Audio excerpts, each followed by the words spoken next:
I'd like to call together the Finance Committee meeting of Tuesday. Here we go. Of Tuesday, July 7th. It is 1:23 p.m. Here, and we're operating on the Zoom platform. With apologies to anybody who might be tuning in. We had some technical difficulties here at the outset that we just got squared away.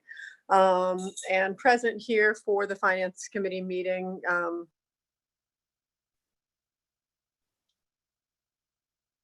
Was you muted? You muted yourself. man, I hate it when I do that. Doesn't happen often. It's hard to get me to shut up. All right. So present from City Council, I have myself, Liz Mealy, the chair, Adam Yoder, Bonnie Katz, and I believe that all of our fellow council people. Oh, I see John Mackey back there in the cheap seats. All right. Then here from the administration, Joe Pavlak, who's taken on the majority of today's agenda, Mark Killian from the fire department, Joellen Chappelle from HR, Josh Warfel from IT, Nick Grimes from the treasurer's office, Janice Frank, hi Janice, and Stephanie Young from community development.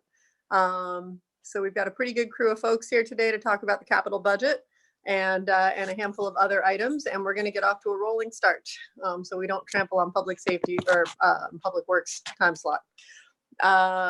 Okay, so item number 1 on our agenda is the healthcare option. Ms. Chappelle, I believe this might be your item. Would you like to tell us a bit about what it relates to? Sure. So this is about our relationship we have currently with Benecon. So there is a city ordinance from 2012 that approved the agreement with Benecon, but I don't believe that there has been, we haven't looked at it. So my question is, are we getting the best rates from Benecon? Should we be bidding them? Should we, look at other healthcare proposals? So since we have an ordinance, I'm bringing that request to this platform to ask what your thoughts are on that. Is that something you would support? Discussion from other members of the committee?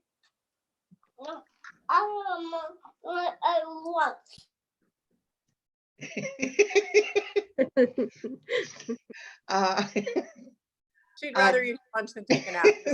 Oh. Joellen. Yes, Bonnie.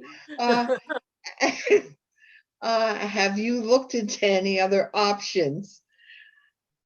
I've spoken with a couple that have been calling and seeing if it's something the city might be interested in, but I haven't spent a lot of time until I really get the okay from council, since there is an ordinance that states that Benecon is who we purchased the employee benefits from.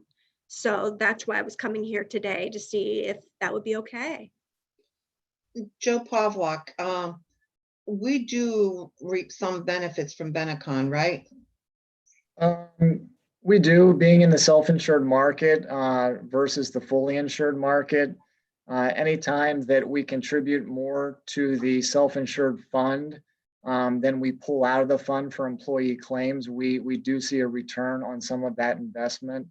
If we were in the fully insured market and they determined our rate to be X and we had a great performance year, the insurance carrier would put that in their pocket versus us getting it back for our pockets. So there's benefit to being self-insured. It's not to say that Benecon is the only entity that does self-insure. So that would be my look on the different options that are out there that I'm aware of. I'm not aware of other self-funding pools, but if Joellen indicates she's received information from others, there might be something to explore. I know we have done really good with Benecon over the years, and but as we found out with our insurance providers, it never hurts to open those doors to find out if there is something better out there. So to me, I think it would, behoove us maybe to look at something, other options. And it's not to say we wouldn't go back to Benetcon. It's just a matter of evaluating it to make sure we're getting the best bang. We have to make sure that what we're looking at is comparable, and we're not getting ourselves into something where there are items that we're not fully aware of, which could contribute to additional costs that we're not expecting. I know, we want to go apples to apples. We don't want to go lower, cheaper from the standpoint of getting less coverage. You know, we've all benefited very well from Benetcon, but like I said, I don't know how the others feel on the committee, but it never does hurt to look at other options to see where we would go. Bonnie, I would agree with you. I would cautiously take a look at a couple other options. I mean, I would say that Benetcon is probably not only the standard that we want to meet, it's a pretty darn high standard. As I understand it, we've done really well, to your point, financially. It's been a really good fit for us. It's offered our employees, I think, some really good benefits and services. So I think it's a high standard. If we can find somebody that meets that high standard and is financially advantageous for us, I'd be open to it. So, I mean, it's been about a decade since we went into that ordinance, so I don't know that it's a necessarily bad thing to look around. I'm not familiar with the health insurance market that much, so I don't know what other competitions out there, what have you. But Joe, to your point, I think the self-insured piece of that is pretty important. And it seems like that we'd want to stick with that regardless. And just to add on to that, we just also have to make sure, and I know Joellen's aware of this, to be in compliance with whatever bargaining agreements we have in place. So that does restrict us in some respects. So, you know, it's something to consider, and it may eliminate some others that are out there, but taking a look at it's never a bad option. Yeah. The one thing it sounds like I'm hearing, I mean, I'm assuming that the Benetcon contract runs annually, starting January 1st, correct? Benetcon requires a 6-month notice to terminate them. Okay. Yes. So our agreement with them is ongoing. Okay. Well, I guess there are a handful of balls that people are bringing up that it sounds like we have in the air. One is that we need to determine truly on kind of an annualized basis over the last 10 years what the cost of Benetcon has been for us, because we have received in some cases $400,000 back at the end of the year in money that we put into the self-insuring portion of it. So the cost is clear, but the cost is not as clear cut as an upfront payment and then that's it. So I think we need to look at what they're costing us so that we can correctly evaluate any other proposals that we might receive. The secondary item is that because we are in the midst of negotiating a couple of contracts this year, it might benefit us to wait to get into the RFP process until those contracts have been negotiated, so that we know what specific specs we're looking at for each individual contract. I know that it seems to me that one of the goals that we had was to try and normalize some of the healthcare requirements across multiple contracts. Because I know that we currently have 8, correct me if I'm wrong, Joelle, wasn't it 8 different insurance pools Correct. that we operate out of? So if we were successful in the contract negotiations in bringing some of the contracts kind of into alignment, that might make it easier to get a good rate from somebody else. I guess what I'm saying is it would be my suggestion that we look at putting out an RFP for insurance, but if our contract with Benetcon is ongoing, and consequently there's no reason for us to try to get an RFP out and make a decision by January 1st, then perhaps our best bet is to wait until these contract negotiations finish up and sort of figure that we will initiate an RFP process at some point in the next year. Liz, that's a good point. We've got too many contracts that are going to be, we're going to be busy with at this point, and it Right. probably would behoove us to just put it off. Yeah, and we have, I believe, 2 existing RFPs out there that we sort of put on hold when the COVID-19 pandemic hit. So we've got a couple of balls in the air that we're going to need to resolve here sooner rather than later. I guess Right. I'm trying to save us from jumping into yet another, big messy bidding process when we already have two open. But also just thinking that it might be wise for us to say, yes, we do think that it's important to periodically put every contracting arrangement we have out for bid. But that said, now might not be the time for healthcare. We might have enough on our plates and we might want to wait until all of our contracts are resolved. I agree with that wholeheartedly. With that, Liz, I think that, and Joe Ellen's leading the charge on this, and I don't want to step on toes or anything like that, but I think because we have a 1/1 renewal, we're already within that 6-month notification period. So I think that this is something that would have to go on next year. And it would be in line with your recommendations to try to get the current contracts negotiated. But I defer to, I guess, a legal opinion on whether I'm mistaken on that. And it's been a while since I've looked at the overall agreement. Got it. I mean, I'm assuming we have some sort of a renewal window with Benetcon. We wouldn't just have a completely ongoing sort of arrangement. So I think that'd be wise. And then frankly, if we, once we get the contracts resolved, it probably would be early next year. It would give us lots of time to conduct the RFP process in time to give Benetcon notification before the renewal, if that was what we needed to do. But I would also say that it has been my perception that Benetcon will be difficult to beat. Everyone that I have talked to about healthcare is seeing bigger premium increases than the city is. And so I don't know that this needs to be one of our priorities, because I think of all the existing contracts we have out there, this is most likely to be the one where we're really getting a good deal right now. But that doesn't mean that there might not be something better out there. I just think it's less likely in this case than it is in most of our other existing contractual arrangements. So anyway, but yeah, Joelle and I guess I would summarize what I'm hearing from the finance committee then as being, it would be wise to take this out for RFP just because it's always a good idea time to time. But it doesn't seem like this one should be any major rush. In fact, it probably will be better to wait till the 2021 budget year so that we know what we're looking at with our fire contract, with RBT, and ideally with the police as well. I would agree. Same here. Okay. All right. Derek, did you have anything you wanted to chime in with on that? Nope, that sounds good to me. Thank you. Okay. All right. Then I'm going to skip over the capital project budget for the time being and move on to item number 3 on the agenda, a resolution to adopt an amended citizen participation plan. Stephanie, this looks like a bunch of paperwork. Am I wrong? Yeah, it's really just a formality.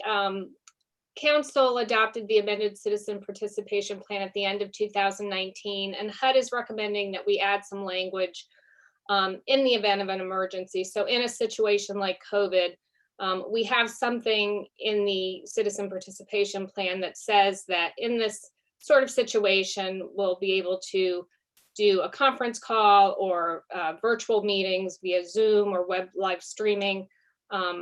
So that's really all this is just adding that little blurb to the citizen participation plan. We were required to do a public notice about this. We put an ad in the Sun Gazette on July 1, and we need to allow at least 5 days for public comment. So we met that requirement, and we're just asking council to approve this extra paragraph in the citizen participation plan.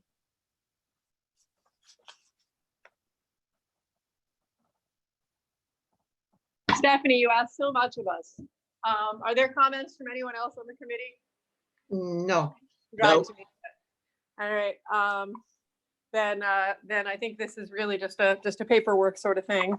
I would take a motion. I make a motion, we pass it on to a full body of council with a positive recommendation.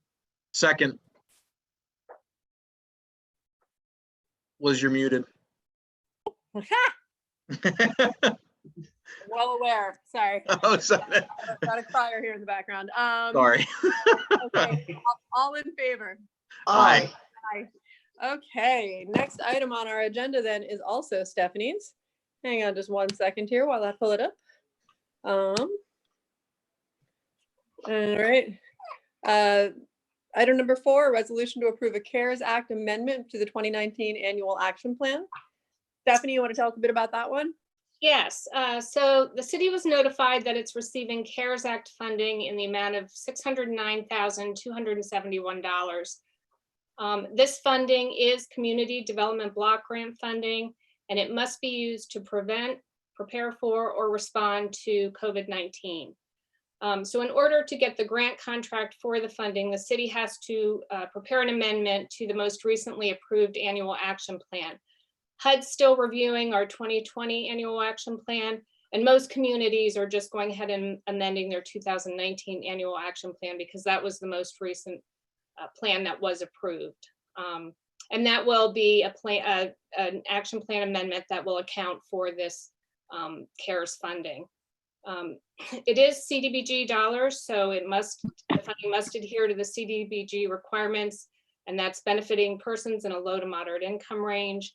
And it must be used to address COVID, as I said.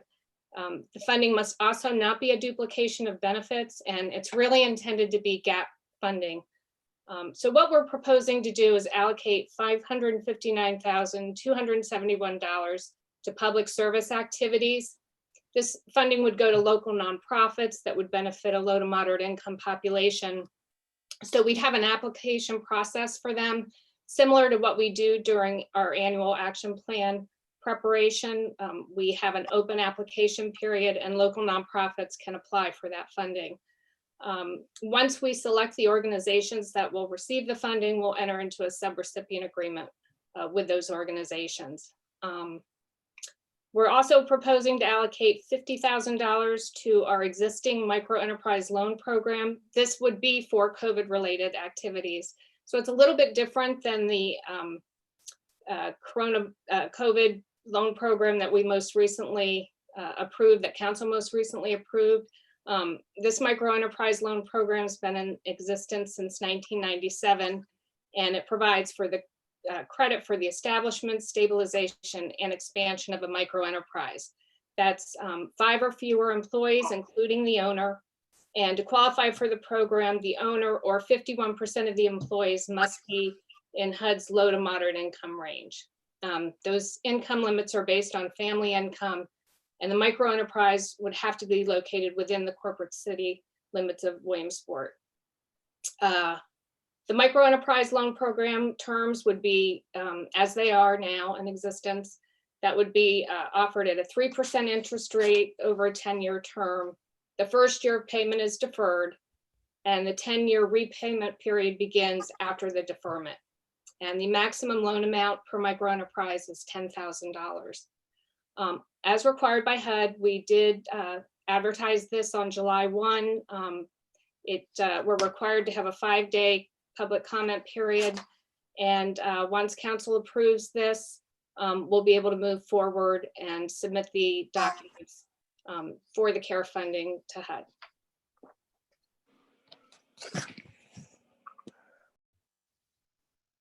Oh, sounds good, Stephanie. Sorry. Do I have comments or questions from other members of the Finance Committee? No, Okay.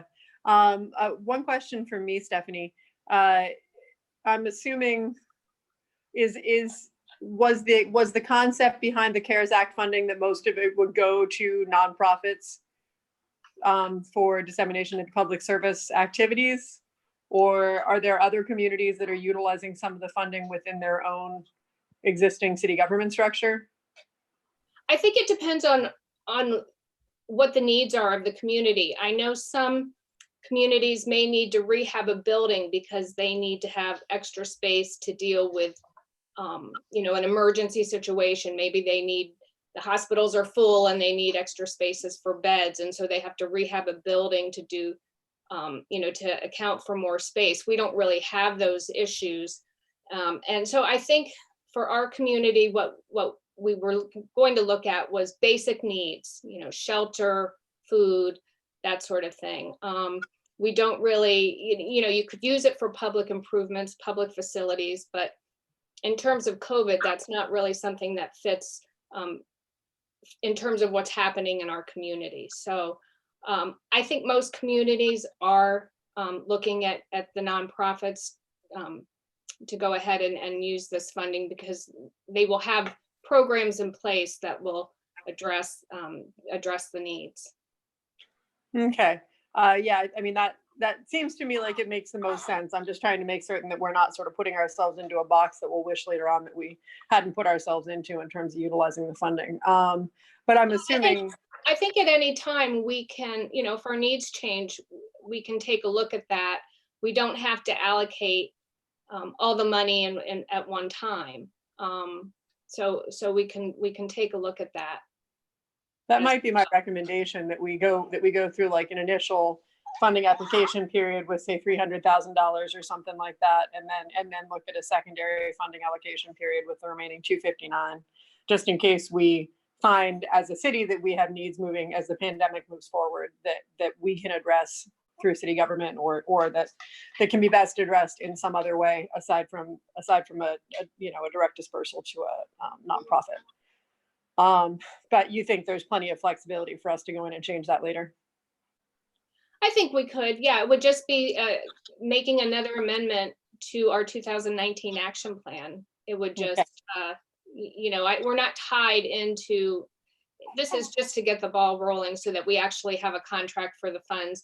We'll get a line of credit for the full 609,000. And then if we find our needs change, we would simply need to do another amendment and notify HUD about that. Sounds good. Okay, then excellent. Hearing no other questions from members of the Finance Committee. Are there any comments from members of the administration? I'm sorry, I forgot to ask that. Are there? Hearing none, I take a motion on this item. Make a motion to move or forward to the full body council with a positive recommendation. Second, All in favor? Aye. aye. Okay.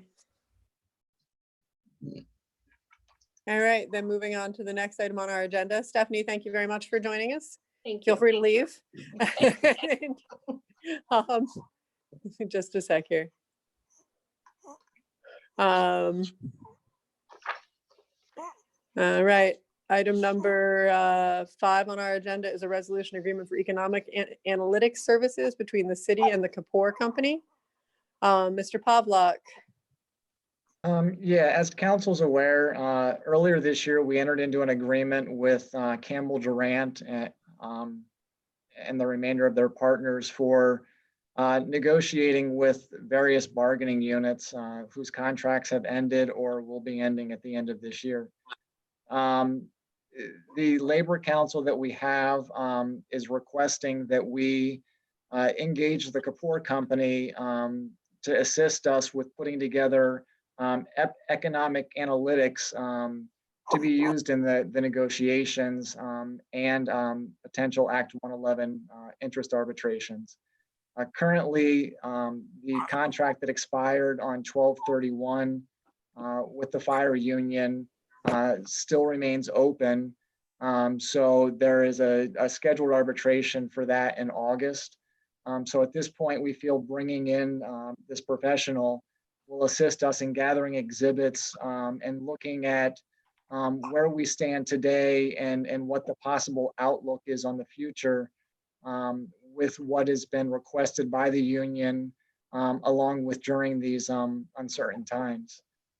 So with that, the mayors negotiated and discussed with our Labor Council, Campbell Durant, and the Kapoor Company, who feels that the Kapoor Company can do the work for a fee not to exceed around $16,500 at their blended rate of $225 an hour.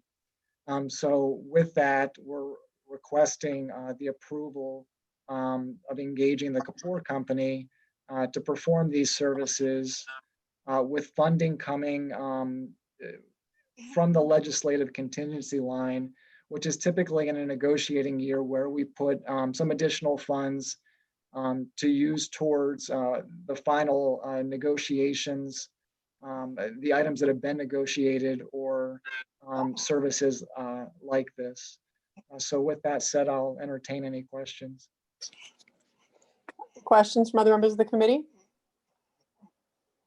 I thought we had a better understanding with the union, the fire union, than so many others. What is the sticking points at this point? Can we talk about that, or is, Being Seems items like in, Okay, yes, sorry. Doug. being items of negotiation, I'm not sure I'd like to speak to that in public session. All that I can say is at this point, we aren't able to reach mutual terms. Joellen, Mayor, stop me if I'm speaking incorrectly, but to my knowledge, there haven't been terms negotiated, and a date has been set for that interest arbitration, since we haven't negotiated or completed negotiations since December. So that has been postponed once with the pandemic. And right now it's currently scheduled. So if we can't meet terms by that late August date, we will be going before an arbiter who will then determine the terms.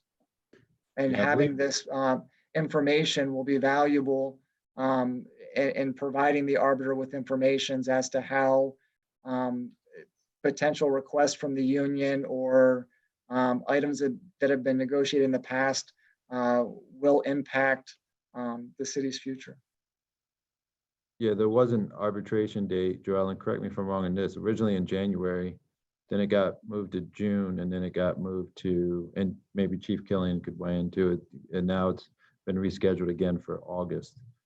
So, you know, just depending on where things are in August, we're not sure, but we want to have everything lined up and ready to go for August in the event that that arbitration date does remain set.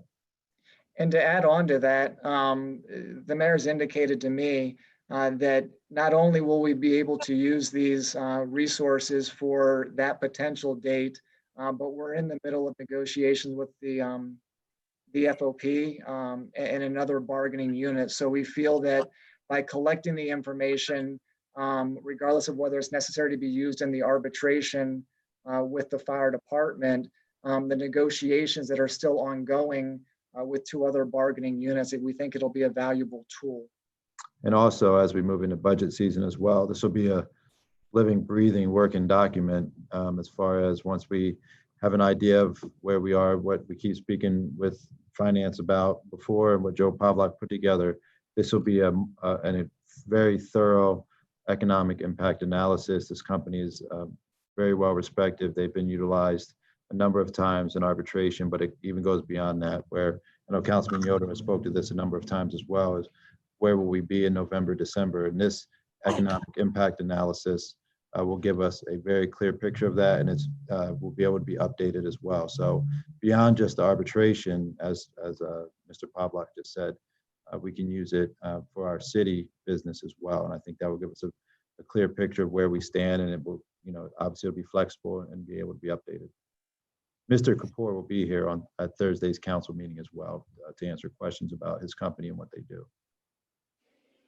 So Mr. Kapoor is aware, Mayor Slaughter, that that our intent is to use this economic analysis not just for one set of contract negotiations, but both to help determine future budgeting within the city, and then potentially for other contract negotiations as well. That is to say that he knows that the scope that we're expecting to receive goes beyond addressing the city's specific relationship with the fire department. Yeah, he actually is the one that brought that up when I was on a Zoom call with him and legal counsel. And Okay. he said typically that is what is done, that, you know, they do a full economic impact analysis for the arbitration or whatever the case might be. But generally speaking, the municipality will then obviously use it. Since you just did a full economic analysis, they will use it. So yes, he's the one that actually referenced that, and Okay, good. his company would have no problem with us utilizing it beyond the arbitration hearing. And he's a councilman as well, actually. So he can speak from both sides of the table, so to speak. But he'll be here Thursday evening, and he will be able to answer much more in depth of, you know, he's done these many times, and is very familiar with the process and how municipalities can utilize these as we make, especially this year, as we make the difficult budget decisions. Got it. And one more question about the scope of services. Item number 4, the comparability analysis of cash compensation and healthcare elements for city public safety employees. What's the precise implication there? Is that looking at the different branches of public safety Yeah, the and analyzing what the real compensation is for each branch? yeah, so they do it, he does a comparability, their company does comparability compared to other municipalities similar to So this is other municipalities. Got it. and ours as it compares. So, it'll just be a an analysis of other comparable cities to Williamsport. Okay. Good. Well, yeah, I think that'll be useful. I'm just kind of curious how we're looking, there are obviously differences between like the codes department, the fire department, and the police department in terms of kind of scope of service stuff. And right, so there's, but I'll be interested to see the comparison there as well as intermunicipality. Yep. So excellent. Were there questions from other members of the committee? No, No, this looks great, and I'll look forward to seeing the results of it. So, good stuff. Good.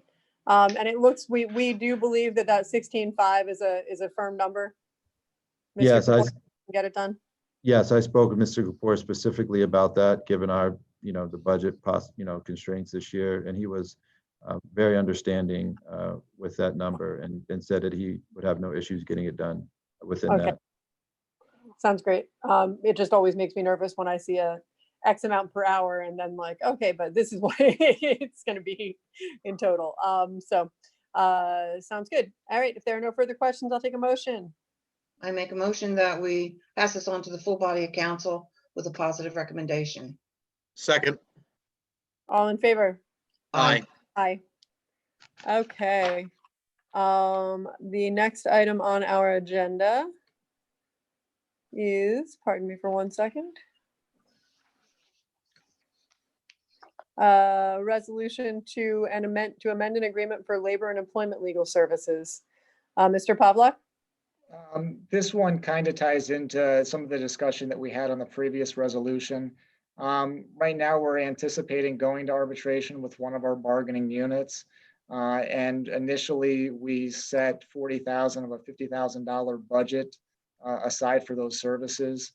Knowing the cost that it takes to go through an arbitration in the short term to provide those legal services, I'm recommending that we're bring the budget up by $10,000 to $50,000 for that, along with negotiations with the other 2 bargaining units that are still not fully negotiated. Currently, we've spent through May about $17,000 for these services. And just, again, knowing the work that it takes to get through, I anticipate that we'll need all or most of that to get through that August service. Mhm. All right, so we're basically increasing the budget by about 25%, it looks like, which frankly seems fairly reasonable, given that one item's going to arbitration, or at least one contract's going to arbitration. Are there questions from other members of the committee? No, No. I thought I was going to be the quiet one today. Okay.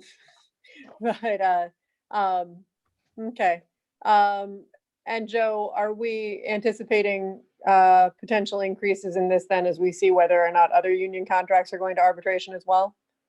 We would be, again, it's hopefully if there's future increases, they'll be offset by any work that's been done for the negotiations or for the work that's pulled together for the arbitration set in August. But I can't speak to what the needs will be until we know where we're going on those remaining 2. Got But it. I would think that there's a possibility, again, that we'll be coming back, but I wanted to get it before we got in the mix of things so that we didn't have to, put the brakes on in the middle of something to get some approval to continue on. Got it. So I think unless the administration has a strenuous objection, given that we've just authorized an additional $26,500 to be spent on contract negotiations this year between these past two items, or between this item and the last one. It might be wise if we had an executive session here, this meeting or next meeting, related to where we're at with union negotiations. Sure. Just so that at least I would feel more comfortable, I think, so that I, as a member of council, understand our position there. And the likelihood that we're going to be incurring further expenses, et cetera, et cetera. Sure. Um, Council, Yep, sorry, I didn't mean to interrupt. no, please, Okay, interrupt. I'm fine with that. I was thinking maybe 2 weeks from this Thursday, that'll give Mr. Kapoor and legal counsel a few weeks to pull together some information to have an executive session. That'd be awesome. Okay, Adam and Bonnie, does that sound okay to you two? That sounds good. Absolutely. All right. I'll let them know. Yeah, that'd be terrific.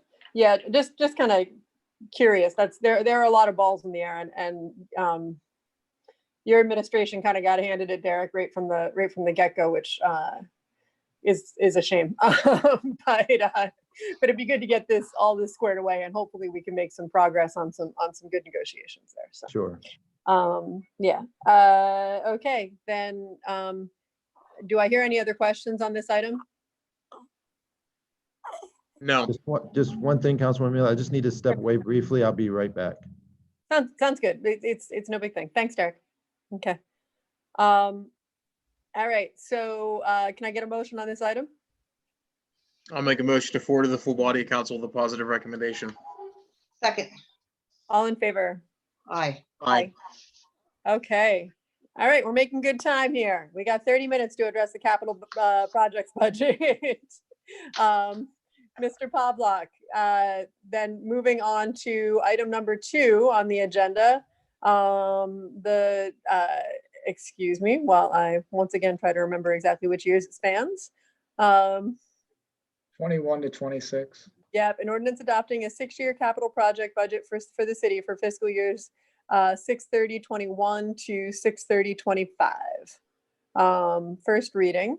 So there will be 2 readings of this item. Mr. Pavlak, can we tentatively schedule this to appear before finance again 2 weeks from now, just in case we don't have quite enough time to discuss it?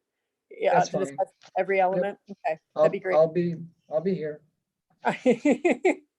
You always are, Joe, not to mention none of us can go anywhere right now, so. But, okay, then would you like to begin presenting the capital projects budget?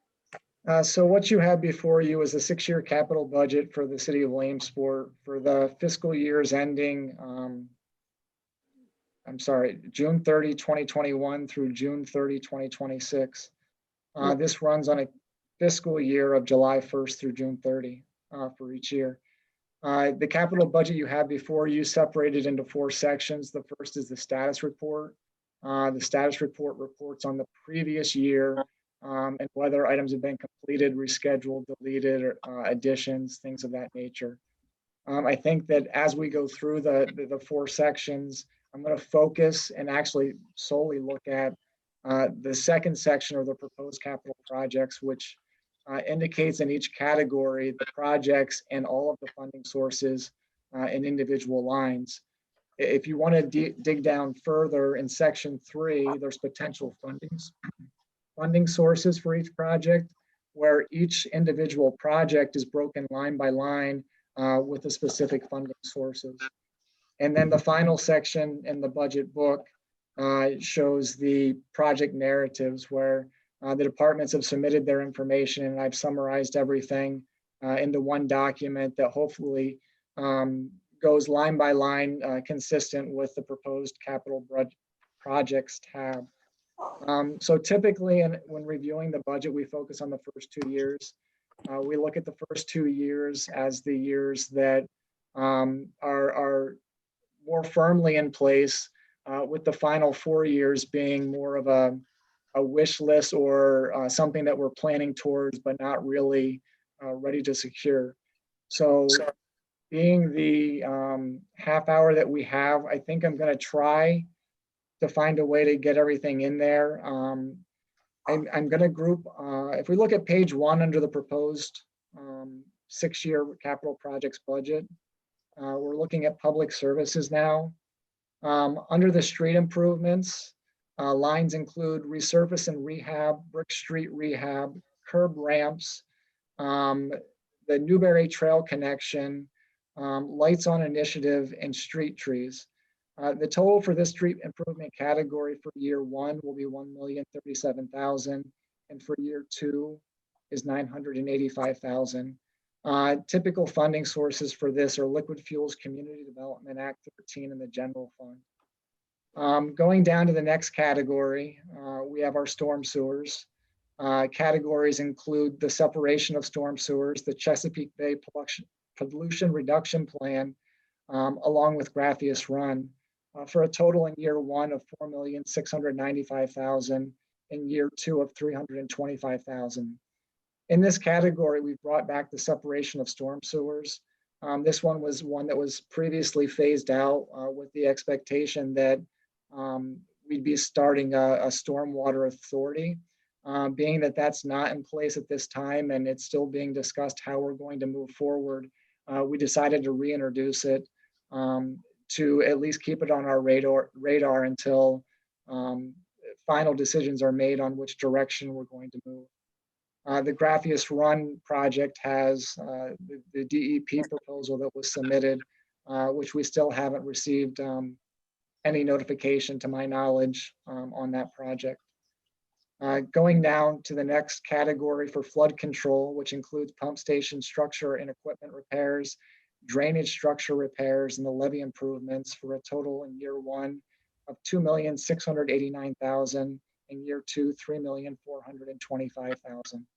Again, this one includes the pump station structure and equipment repairs and drainage structure repairs, which were previously phased out with the anticipation of the Stormwater Authority, but reintroduced along with levee improvements, which includes projects that have been proposed by Keller Associates, broken into the two phases for relief wells, cross pipes, and INT wall work. So do you want me to continue through the public services category, Ms. Mealy? Let's stop there for a moment and ask for Sure. questions. Mr. Yoder, it seems to me this is your first capital projects budget. I don't know if that means that you have 8 million questions or that you'd rather Ms. Katz and I get started and then you can chime in. Go with it. I'll chime in where appropriate. Okay. Bonnie, any questions from you? We do have to find out where we're standing with Graffius Run as far Yep. as the funding goes with that. Since our hands are tied because it was Penn Strategy that's looking into this and has been the person that's steering this. We don't want to lose this money because, as we can see, that's a lot of money for that. As far as let's go up to street improvements. We're still doing the 50,000 for the bricks, which I'm happy to see. The lights on initiative. Do we still really work on that, or does that just get Push back every year. exactly, you know? I think a majority of that work is trying to change, and I'm not a technical person by any means, but like maybe increasing wattage when we're replacing lights. So there may be some stuff that's done that's not necessarily adding a street lamp or street light. So I think that there's some minor things that are doing, but I know this was inserted in the budget under the previous administration. And I guess it's something that we're trying to keep out there, but we need to see the funding and have a need before we just start stacking lights or adding lights everywhere in the city and have this huge glow above. But no, I agree. We do push back most of it or all of it in most years, but I think that there are minor things that are not necessarily showing in the capital budgets that are being done to try to increase the light within the city at nights. There are some dark areas, but we do keep on pushing this back, and I know we do. Liz, I'm concerned with the street trees. I thought there was, isn't there more money allocated to this? Actually, there's less money. Annually, we apply for a DCNR grant for, well, actually, I think street trees in this case, correct me if I'm wrong, Joe, I see the grant funding item which refers to DCNR's tree revitalization grant, which I think we have received annually for the last couple of years. It is, Uh-huh. yeah, it is the tree vitalization grant. I think it's $10,000 for the grant, along with in-kind and private matches of another 10,000 for 20 total. Yeah. Yeah, so I would, if I had to guess, Bonnie, this might also include some of the trees that we're planting in Brandon Park, et cetera, you know what I mean, that that are privately funded, even though it is a street tree line.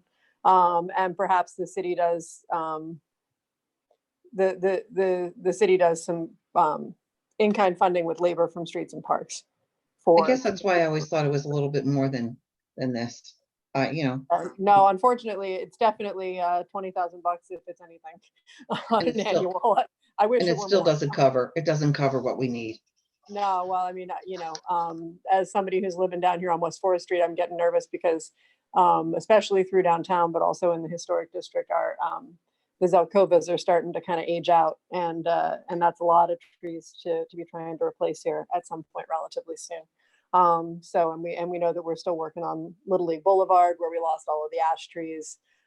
It's a real task to try and keep up with street trees and replace them in such a way that you're not losing all of your shade trees on a given street at one time, you know, and we're not really keeping up with that demand right now.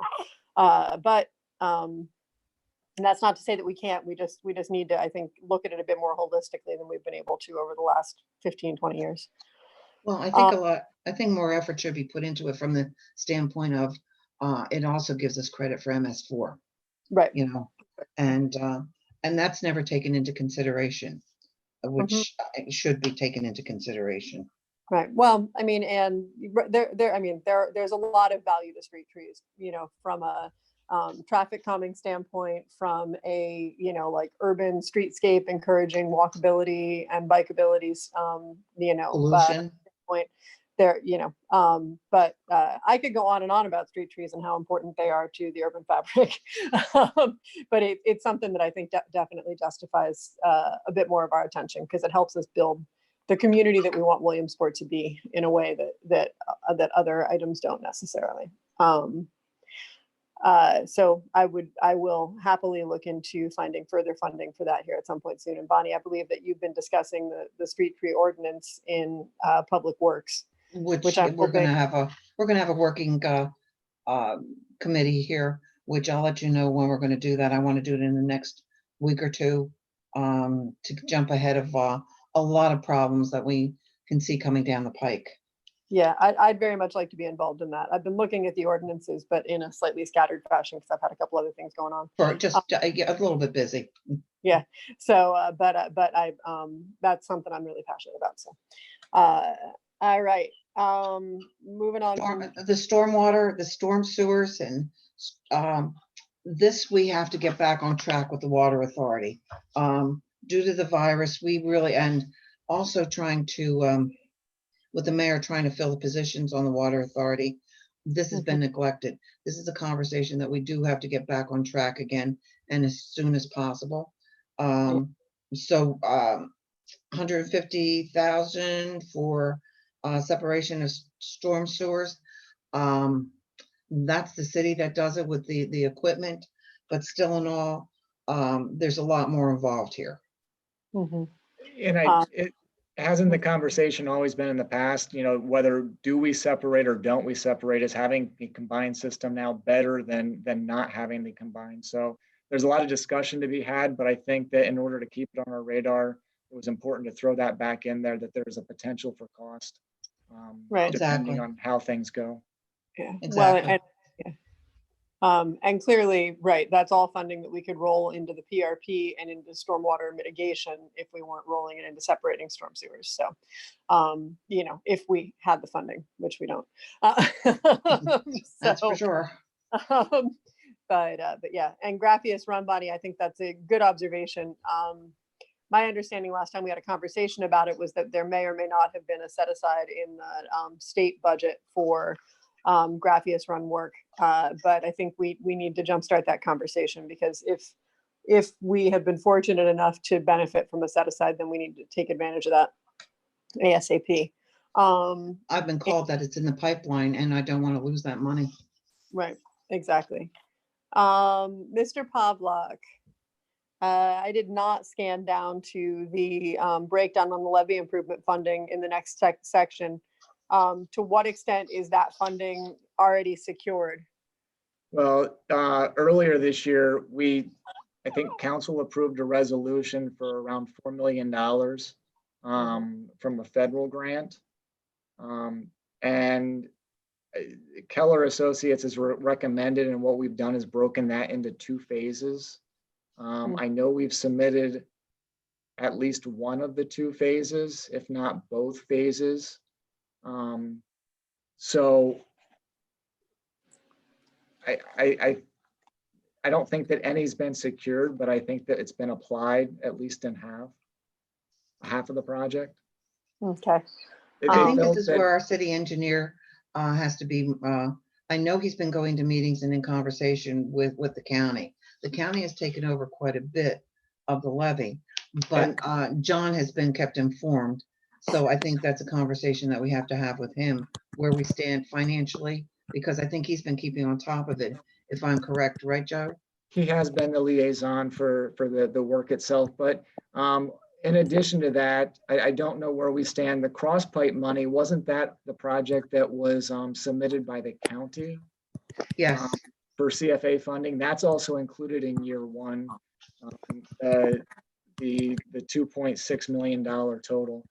There's 1.1 million from CFA and a small portion from the general fund is how I have it listed and broken out in here, along with 1.2 million for the INT walls, the Dewey Ave INT walls.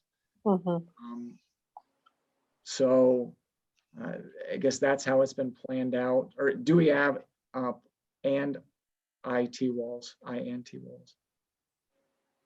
we have to find out where exactly, because some of this money is being filtered through the county at this point, through Keller. And we don't know where we all stand with everything right now. Things have got a little bit, we've been left out of the loop. My understanding is, and I could be off on this, is that the cross pipes were done before or right as the pandemic was hitting. And recently, at least one of the INT wall phase projects was submitted through the funding source, or to the funding source. I'll see if we can get John on board on Thursday night or for the next committee meeting to go into detail, or to give an insight, or see if I can pull together the information for breaking that down for everyone. That would be great, Joe. Yeah. Sounds good. Okay, then moving on, Joe, to the next round. Sure. On page 2, under the recreation category, in years 1 and 2, there's planned work for Lowe's Park, Wellman Field, the Brandon Park Band Shell, and Shaw Place Park, for a total in year 1 of $1,399,000, and year 2, $525,000. Lowe's Park is in year 1. There was a DCNR grant submitted for that, for projects including lighting, pavilions, pathways, landscaping, and an all-inclusive playground. Bowman Field, the project proposed in year 1, is the final piece of the Rackby project, which is the scoreboard. Under the miscellaneous category in public services, there's equipment and roof replacements for a total in year 1 of $220,000, and year 2, $215,000. With page 1, that brings the total public service projects budgets in year 1 to $10,040,000, and in year 2, $5,475,000. Got it. Sounds good, Joe. To what extent have we heard about the Lowe's Park grant yet? Do we know? That one was recently submitted, so I don't believe we have. I'm expecting that will be later on this year, that they'll make their announcements. But I'll confirm whether any notification has been received or when the anticipated date is for that. Got it. And I'm assuming Brandon Park Band Shell, the money's all there, right? We Yeah, just that's defer- money through the foundation and community development. Community Yeah. development's already programmed that in previous budgets, and the foundation's awarded funding. So it's going to be a matter. I got a little slowed down with everything that's gone on the beginning of this year, but Right. we're trying to push to see if we can get that put through and completed this year. That's the roof, the floor repairs, and some ADA improvements. Yeah. All of them desperately needed at the band shell. Yes. Okay. Moving on to the next page, to public safety. Joe. Going Oh, into one public question. safety, Oh, sorry, Bonnie. One question. We did get the equipment for Memorial Park, the playground equipment. the Memorial Park playground equipment was awarded, or I'm sorry, was received last year and stored over the winter. Again, with the pandemic, it's been slowed down to install. I think that the recreation department is working with the manufacturer to see about getting that out. And I think the administration is looking to find out when the safe time to get it out is. So we're trying to put all the pieces together, but the equipment has been secured. And it's just now a matter of scheduling and getting the installers here to put the pour and play surface in along with the purchased equipment. Got it. This would have been a perfect time to do the, I want to say the ground stuff from the standpoint we needed how many days of dry weather. This would have It's been dry really weather, good. but once we get that, my understanding, if I remember remembering it correctly, that it was a pretty quick install. Within a week, everything should be up and ready to go. But then again, you get it up and ready, and then people start to see it there, and then you They'll get the be on the mass playground, gatherings. right. It's a balancing act right now, and everyone wants to see it. But we need to be cautious as to how we put it out there. Gotcha. Okay. All right, then moving on to public safety. Yes, on page 3 under public safety, the Bureau of Police, in years 1 and years 2, they've programmed money for police cars, video surveillance system, firearms, long-term evidence storage facility, a Bearcat tactical vehicle, portable radios, and a public safety building. The year 1 total is $502,000. And year 2 proposed at $15,460,000. Under the Bureau of Codes, they're programming funding for vehicles and equipment in year 2. It's $40,000 to replace 2 vehicles. They typically go through purchasing 2 vehicles every 4 years. When one lease ends, a new one starts, and they're holding on to them for 8 to 10 years. Under the Bureau of Fire in years 1 and 2, projects include a new pumper, additional support vehicles, facility improvements for all stations and specifically headquarters, breathing apparatus, computer software, fire hydrants and laterals, and a new category of personal protective equipment. The pumpers expected to be financed or funds secured over a 2-year period. The facility improvements, again, they're trying to get headquarters revamped by allocating $50,000 a year. Breathing apparatus, 2 self-contained breathing units per year, and then some minor funds set aside for computer software and fire hydrants. And then the new personal protective equipment category. There's a replacement program with Chief Killian to try to change out turnout gear after a 10-year service life, which is under the National Fire Service recommendations, I believe. Chief Killian's here if you have questions in regards to the fire department specifically. Questions on public safety elements? No. Yeah, the only question I had was the $15 million undetermined public safety building. I'm assuming that's just anticipation of what might result over the next 6 months to a year from the ad hoc committee. That's my guess, but figured I'd ask That's the how, question. yes, Councilman, that's how I tried to relay that to the planning commission yesterday when we reviewed the Okay. budget.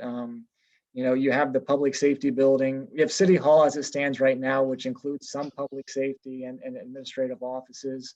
On the next page, you'll see that there are lines for the City Hall. We're trying to put something out there and identify something that needs to be done in the near future. Nothing has been in this budget is firm.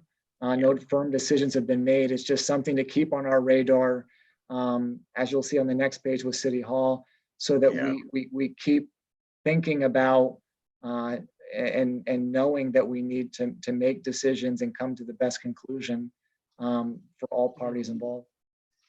No, I saw the notes on the next page too. I figured that's what it was. I just wanted to confirm. That's all. Thank you. Yeah, I think that's part of my question as well, Joe. And then, you know, that question applies to a couple items in the police department budget. The Bearcat, which I see was postponed from this year, and also the $27,000. Excuse me here, I've got a second party hanging out in the room. The 27,000 is for replacement of service weapons, right? Yeah, we've rescheduled their firearms line item and pushed it back a year for both pieces. Well, initially it was budgeted the full amount to replace their service pistols along with their long guns, which I believe are used by the SRT. For this calendar year, they realize that that's really not going to be something that can be absorbed with everything else that's been going on. So they've looked to defer that into the next fiscal year or beginning of the 2021 calendar year, then going to the next year for the long gun, splitting it into 2-year piece. For the Bearcat, there was in the previous year budget, the Bearcat tactical vehicle to be used by the special response team. That was pushed back, and the programming for 5 years of lease payments or bank financing payments. The mayor's discussed that with me. He, knows that that's something that he's placed and he's allowed to proceed in this fashion in the budget. I don't believe that it's a critical concern, and he would look to push that back again. If there's not able in 2021's calendar year budget funding to be secured or to available funding in the budget to meet the debt service needs had that vehicle been purchased. So that's something that I think will end up being pushed back again.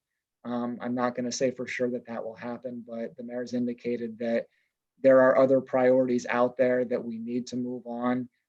So some things that are in here that we're looking to, fund in the next year will most likely need to be pushed back, which I think council is aware of also, that, we need to be vigilant of what we're putting out there and the projects that are out there, that it's something that we can afford and it's the time that we can afford. Yeah, I would agree. I guess that's always my concern. It's one thing to try to budget for maintenance of existing supplies, but to try and budget for new purchases and new acquisitions in a time like this seems perhaps a little short-sighted. So it's good to put out the concept and, you know what I mean, and kind of allow it to sink in. But certainly in a budget year marked by a pandemic, I think that I would personally be disinclined to take on additional borrowing for additional items that the city will then have to maintain at an additional cost. And if the administration does change their thoughts on that and is able to find a way to put it in, it's something that you'll see in the upcoming budget. So it would be something that, can be further discussed at that time. Yep. Sounds good. And happy to see that we're working on facility improvements and for the fire department. Hopefully we actually manage to do that. Any other questions from any other members of the committee? No, This, unless anyone has a strenuous objection, this might be a wise time for us to adjourn, just so the Public Works can get off to a reasonably timely start.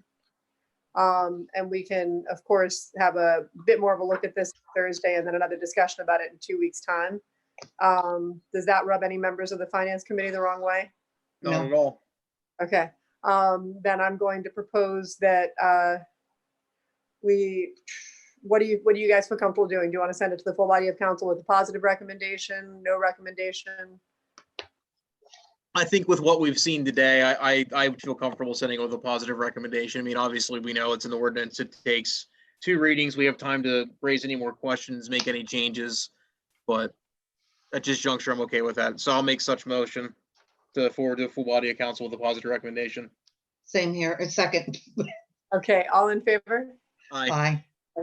Okay, the final item on our agenda today is any related items. Does anyone else from the administration or city council have anything for the good of the order? No. Nope. Okay, then I would take a motion to adjourn. So move. Second. All in favor? Aye. Aye. Okay, Adam, get out of here. I will, just in time, Derek. I'm joking, Sorry, man. sorry, I just. I'm got joking. that. It's all good. No Okay. worries.